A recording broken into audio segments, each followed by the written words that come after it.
अब बात ये आता है कि सर स्टॉक को मेंटेन करने के लिए हम लोग क्या करते हैं। तो स्टॉक को मेंटेन करने के लिए हम लोग एक अकाउंट बनाते हैं जिसका नाम है स्टोर लेजर अकाउंट या स्टॉक लेजर अकाउंट हम लोग बनाते हैं। अब बात आता है कि सर स्टोर लेजर अकाउंट या स्टॉक लेजर अकाउंट बनाते कैसे हैं, उसका फॉर्मेट कैसा होता है। तो चलिए आज हम शुरू करेंगे वही चीज, आपका स्टोर लेजर अकाउंट। ठीक है, इसको बनाने के लिए मैंने डिफरेंट टाइप ऑफ मेथड बताया था। तो हमको बताइए क्या क्या मेथड हमने बताया था स्टोर लेजर अकाउंट बनाने के लिए, कौन कौन सा मेथड बताया था। बॉयज लोग जल्दी बताइए। कॉस्ट प्राइस मेथड में कौन कौन सा था। फीफो नहीं, अभी जस्ट ये पुराने बैच था। फीफो लिफो ये सब जो था आपका, वो सब क्या था। तो आपका स्टॉक को मेंटेन करने के लिए एक मेथड होता है। तो आइए स्टोर लेजर अकाउंट का हम लोग एक फॉर्मेट देखते हैं। स्टोर लेजर अकाउंट अभी हम लोग छोटा सा फॉर्मेट देखेंगे, इसको आपको सिर्फ बनाना है, लेकिन बस आप अभी देखिए इसको ध्यान से। देखिए इसको सबसे पहला जो कॉलम होता है ना, वो होता है डेट का कॉलम, और फिर जो दूसरा कॉलम होता है वो बड़ा कॉलम है जिसके अंदर 3 कॉलम होता है, और उसी तरह से ये कॉलम 3-3 बनता है।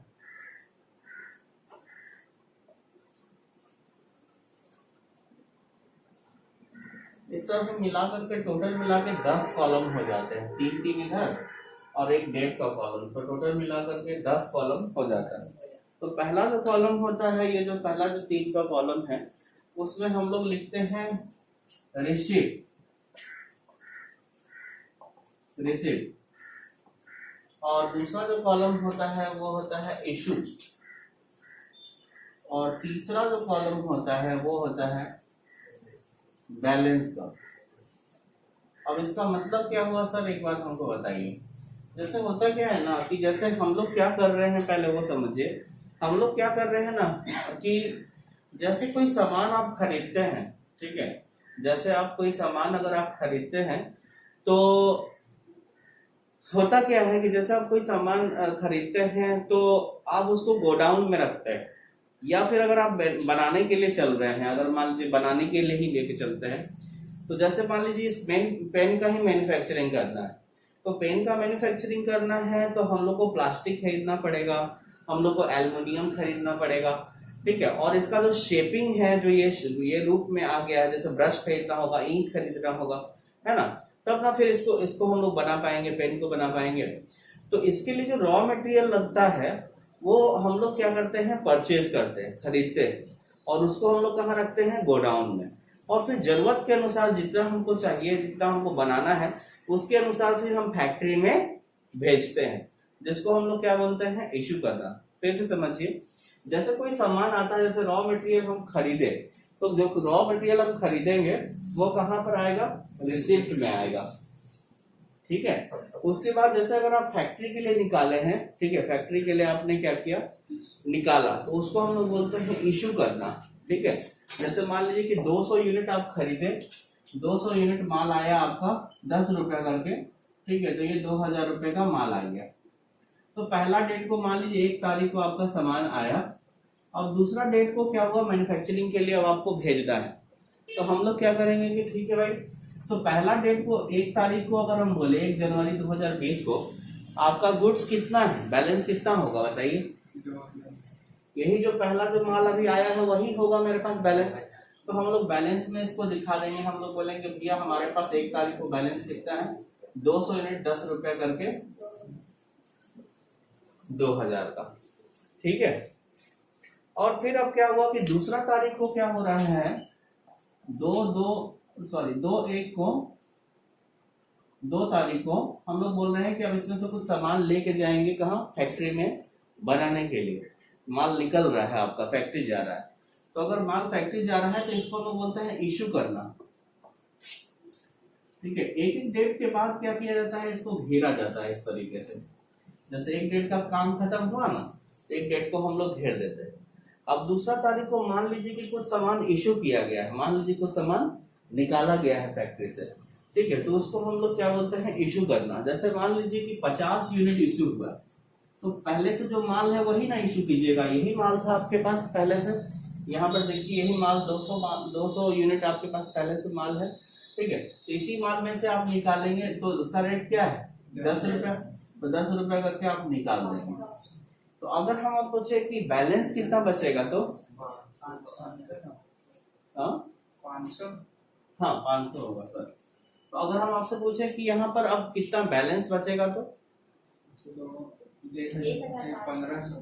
तो यहाँ पर हम बोलेंगे सर 150 यूनिट बचेगा, ठीक है। 10 रुपया करके कितना, 1,500। ये वाला जो पहला कॉलम होता है ना,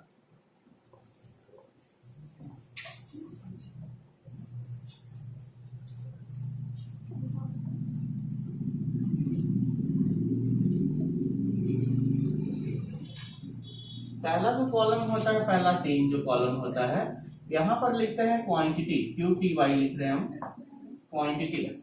और दूसरा जो कॉलम होता है वो रेट का होता है, और तीसरा जो होता है वो क्या चीज का होता है, अमाउंट का। तो उसी तरह से यहाँ पर भी होता है आपका क्वांटिटी,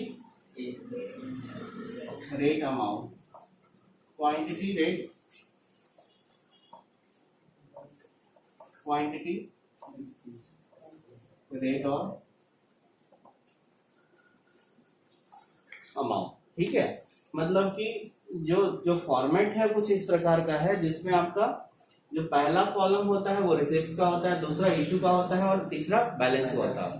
और प्रत्येक कॉलम में 3 कॉलम होता है। पहला कॉलम कैसे का होता है, क्वांटिटी, दूसरा रेट और तीसरा अमाउंट। और अमाउंट कैसे निकालते हैं, तो क्वांटिटी है 200 इंटू रेट, कितना का सामान हो जाएगा, 2000। इसको मल्टीप्लाई करते हैं, quantity into rate is to amount. Quantity rate into करेंगे तो क्या आ जाएगा, अमाउंट। क्वांटिटी रेट करेंगे तो अमाउंट। और ये कैसे निकलता है, बैलेंस कैसे आता है, तो बैलेंस आता है जितना आपके पास था उसमें से जितना आप घटा दिए, इशू कर दिए, तो जो बचेगा वही क्या होता है, बैलेंस आता है। तो इसको आप उतार लीजिए, ये सैंपल हो गया एक प्रकार से, ठीक है। कहीं पर डाउट है तो पूछ सकते हैं। इसको उतार लीजिए।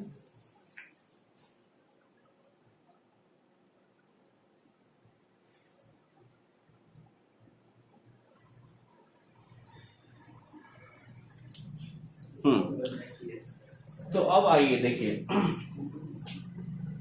तो जैसे पीडी, जैसे जैसे आप फीफो मेथड का बात कर रहे हैं ना, फीफो, यहाँ ध्यान दीजिएगा सब लोग, ठीक है। फीफो मेथड में क्या होता है ना, कि जो सामान पहले आया है, फीफो मेथड में होता है फर्स्ट इन फर्स्ट आउट। इसका मतलब क्या होता है, इसका मतलब है कि जो सामान पहले आया है, ठीक है, वो पहले जाएगा। जो सामान पहले आया है, मतलब इसका मतलब क्या हो गया, जो सामान पहले आया है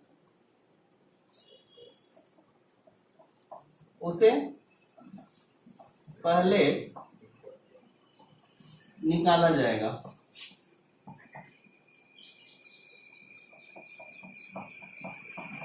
अब एक एग्जांपल के थ्रू समझिए इसको, ठीक है। जो सामान पहले आया है वो पहले निकाला जाएगा। ये उतार लिए, उतारिए जल्दी से।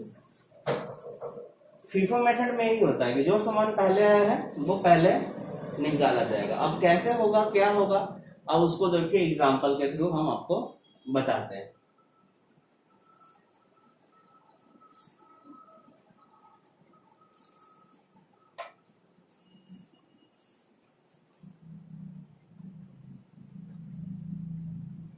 हो गया, चलिए। तो अब देखिए यहाँ पे, जैसे कि एग्जांपल के थ्रू समझिए। जैसे मान लीजिए डेट दिया हुआ है और रिसीट्स हो रहा है और इश्यू हो रहा है। मान लीजिए कि 1/4/2015 को 200 यूनिट खरीदे थे @10 ईच, ठीक है।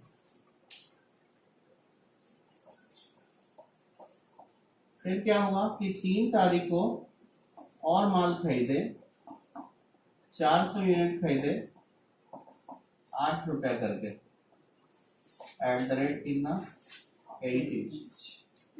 फिर जो है 4 तारीख को क्या हुआ,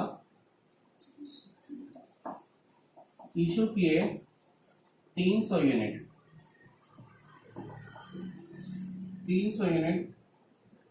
और फिर 5 तारीख को 5/4/2015 को फिर से सामान आया 700 यूनिट और ये पड़ा एट द रेट 11 रुपया करके।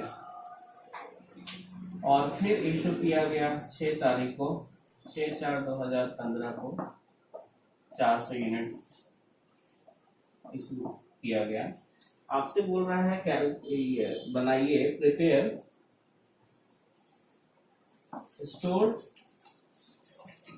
Laser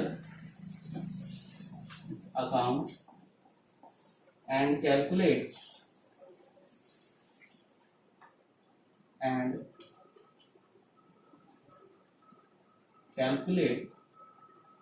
closing stock. और कैसे बोल रहे हैं, क्लोजिंग स्टॉक निकालिए। तो अब हम लोग क्या करेंगे कि उसके हिसाब से हम लोग जो है अब, और ये कौन सा मेथड से है, by first in first out method. कौन से मेथड से बोला है, FIFO मेथड से बोला। तो ये बहुत ही इजी है, बहुत ही आसान है। अब देखिए कैसे। सबसे पहले हम लोग डाल देंगे स्टोर्स लेजर अकाउंट, फॉर्मेट बनाएंगे जिसमें आपको जो फॉर्मेट स्पेसिफाइड बताया गया है उसी फॉर्मेट को बनाया जाएगा। डेट और 3 कॉलम खींच दीजिए आप, थोड़ा लंबा कॉलम खींचिएगा, बहुत ज्यादा नहीं लेकिन खींचिएगा थोड़ा लंबा। और इसमें 3-3 कॉलम बनेगा आपका।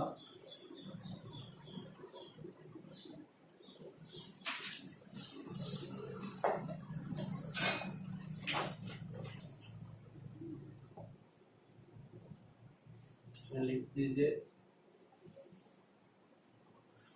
Quantity rate amount, quantity rate amount, quantity rate amount, rate. ये क्या चीज था आपका, रिसिप्ट। ये हो जाएगा इशू करना, इशू। और ये आपका बैलेंस। सबसे पहले ये बात आपको ध्यान में रखना पड़ेगा कि डेट वाइज यहाँ पर चलते हैं। ऐसा नहीं कि पहले सब रिसीव कर लिए फिर सब इशू करेंगे, ऐसा नहीं होता है। यहाँ सबसे जो इम्पोर्टेंट है वो क्या है, डेट। मतलब डेट वाइज ही आपको चलना पड़ेगा, जैसे जैसे डेट बोलेगा वैसे वैसे मूव करेंगे। तो सबसे पहला डेट क्या आ रहा है, 1 तारीख है ना। 1 तारीख को आप कितना माल खरीदे थे, रिसिप्ट कितना किए थे, ठीक है। तो 200 यूनिट किए थे, 10 रुपए खरीदे थे। कितना खरीदे थे, 200 यूनिट खरीदे थे और रेट क्या था 10 रुपया। कितना का माल खरीदे आप, 2000 का। कितना तारीख था, 1/4/2000। क्या 1 तारीख का और कोई ट्रांजेक्शन है, नहीं है। तो दूसरा नंबर क्या होता है, इसको बंद करते हैं। अभी मत उतारिएगा, अभी देखिए आराम से, है ना, ठीक है। तो इसके बाद हम लोग क्या करते हैं, बंद करते हैं और बैलेंस देखते हैं कि कितना हुआ। बंद करिएगा तो यही सामान है आपके पास में, तो बैलेंस हमारा कितना हो जाएगा, 210 रुपए करके 2000 का। यहाँ तक कोई दिक्कत है। उसके बाद क्या कीजिए, क्लोज करिए। 1 तारीख का काम खत्म हो गया। अब चलते हैं दूसरा तारीख। देखिए 3 तारीख है, 2 तारीख का कोई ट्रांजेक्शन नहीं है। 3 तारीख को आप फिर रिसिप्ट ही कर रहे हैं, पैसा मतलब गुड्स आ रहा है आपके पास। गुड्स आ रहा है तो फिर से दिखाएंगे कितना यूनिट आ रहा है, 400 यूनिट। कितना करके, 8 रुपए करके 3200 का माल आया। अब बात है कि हमारे पास अब स्टॉक कितना हो गया। तो आप बोलिएगा सर जो पहले से था वो तो है ही और जो अभी आया वो भी है, तो उसको कैसे लिखते हैं, ऐड नहीं करते हैं। यही चीज होता है यहाँ पर ना, सब डिफरेंट रेट का है ना। ये देखिए 8 रुपए का, ये 10 रुपए का, कैसे ऐड कर दीजिएगा, ऐड नहीं करना। बस सटा के लिख देना। हम लोग बोलेंगे पहले से क्या था हमारे पास 200 यूनिट था, कितना करके 10 रुपए करके 2000 का माल ये है, ठीक है। और क्या है, तो ये आपका 400 यूनिट का अभी माल आया है, तो 400 यूनिट कितना रुपया करके है 8 रुपया करके, कितना का माल हो गया आपके पास 3200 का। तो अब उसके बाद क्या कर देंगे, क्लोज कर देंगे। ये कौन सा डेट का था, तो ये 3/4/2015। फिर आगे चलते हैं, अब देखते हैं। उसके बाद है इशू, कितना यूनिट कर रहे हैं 300 यूनिट, कितना कर रहे हैं 300 यूनिट इशू कर रहे हैं। अभी बात आता है कि सर 300 यूनिट हम लोग इशू कर रहे हैं, तो कौन सा माल में से करेंगे, तो हम लोग कौन सा मेथड चल रहे हैं उस पर देखना है। हम लोग कौन सा मेथड चल रहे हैं, फीफो मेथड। तो जब हम लोग फीफो मेथड में चल रहे हैं तो ये कहता है कि जो पहले माल आया है उसको पहले निकालिए, फर्स्ट इन फर्स्ट आउट, मतलब कि जो पहले माल आया था। तो अगर हम आपसे पूछे तो पहले कौन सा माल आया था हम लोग पास, बोलिए कौन सा आया था, बोलिए बोलो, ठीक है यही वाला आया था, 10 रुपया वाला माल आया था, ठीक है। पहले कौन सा आया था 10 रुपया वाला माल आया था, इसी को आप पहले निकालिएगा। First in first out method क्या बोलता है कि जो सामान पहले आया है उसको आप पहले निकालो, ठीक है।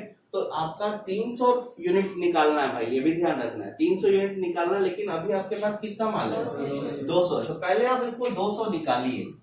200 यूनिट 10 रुपया करके कितना माल निकल गया 2000 का। अब उसके बाद बचा 100 यूनिट, 300 टोटल निकालना था ना, 300 निकालना था, अभी कितना निकाले आप 200, तो इसका मतलब है कि बचा हुआ आप किस में से निकाल लेंगे, उसके बाद वाला में से। तो ये 400 में से निकाल लीजिएगा, तो 400 में से 100 निकाल लिए, कितना रुपए करके हम मान लिए 8 रुपए करके, मतलब कि जो जिस रेट का रहेगा उसी रेट से हम लोग लेंगे। जैसे 200 लिए 10 रुपए करके लिए, यहाँ पर से 100 निकाल रहे तो इसका रेट क्या था 8 रुपए, तो फिर इसमें से 8 रुपए करके लेंगे। समझ में आ रही है बात। अब ध्यान से देखना है कि सर ये वाला माल तो पूरा निकल गया, अब ये माल है आपके पास, तो बैलेंस में दिखाएंगे क्या, नहीं दिखाएंगे। जो माल है नहीं तो उसको क्यों दिखाएंगे, तो जो माल आपके पास बचा हुआ है वो दिखाएंगे। मतलब 400 में से 100 निकल चुका है, तो कितना दिखाएंगे 300, कितना रुपए करके था ये 8 रुपए करके 3200, ठीक है। तो इस तरह से दिखाया जाएगा। और ये भी डेट आपका 4 था ना, 4/4/2015। 32 होगा सर, 32 नहीं ना 24 कौन सा बैलेंस अच्छा सॉरी, यहाँ 24 होगा। चलिए थैंक यू। तो ये आपका जो आएगा वो कितना हो जाएगा 300 यूनिट।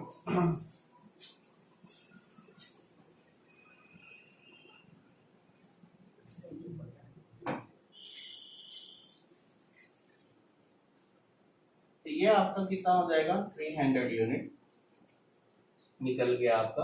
अब ये आपका बैलेंस, नया बैलेंस ये बन करके तैयार हो गया, ठीक है। अभी जो आपके पास सामान है वो कितना है 300 यूनिट 8 रुपए करके 2400 का, ठीक है। कोई दिक्कत है इसमें। अब आगे बढ़ते हैं।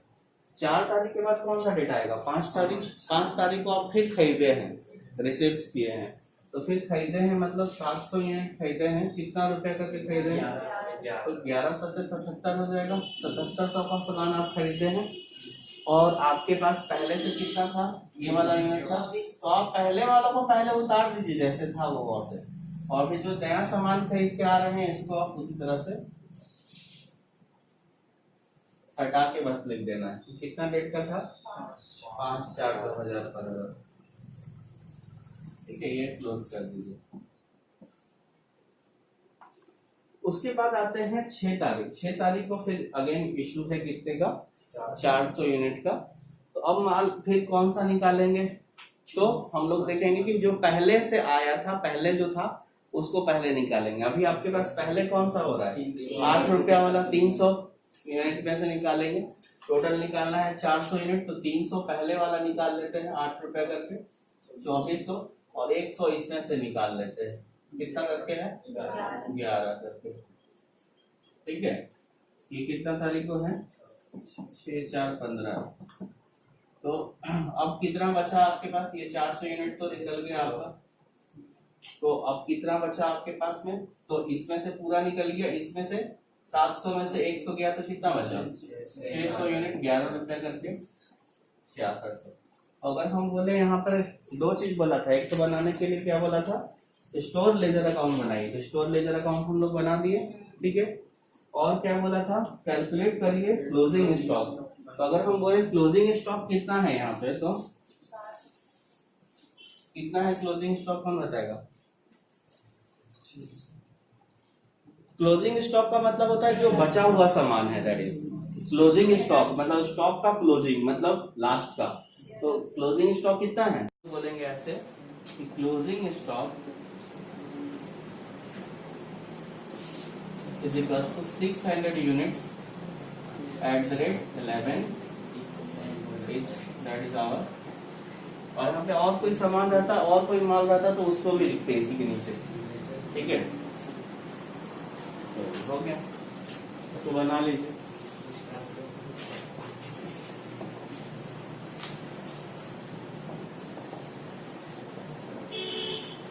एग्जाम्पल नंबर 1 कर दीजिए।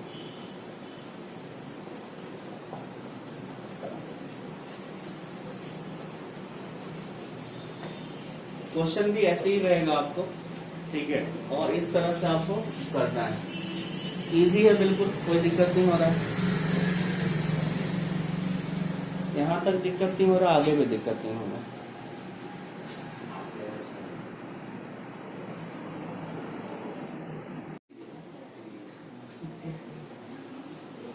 चलिए, तो अब क्वेश्चन नंबर जो है 1 बनाइए और देखिए बनता है कि नहीं। जो पीडीएफ भेजे हैं उसको देखिए और उसके साथ बनाइए। क्वेश्चन नंबर 1 ट्राई करिए। पेज नंबर कितना है? 184।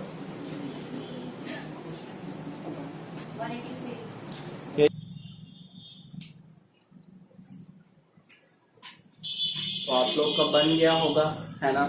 चलिए, thank you, have a nice day.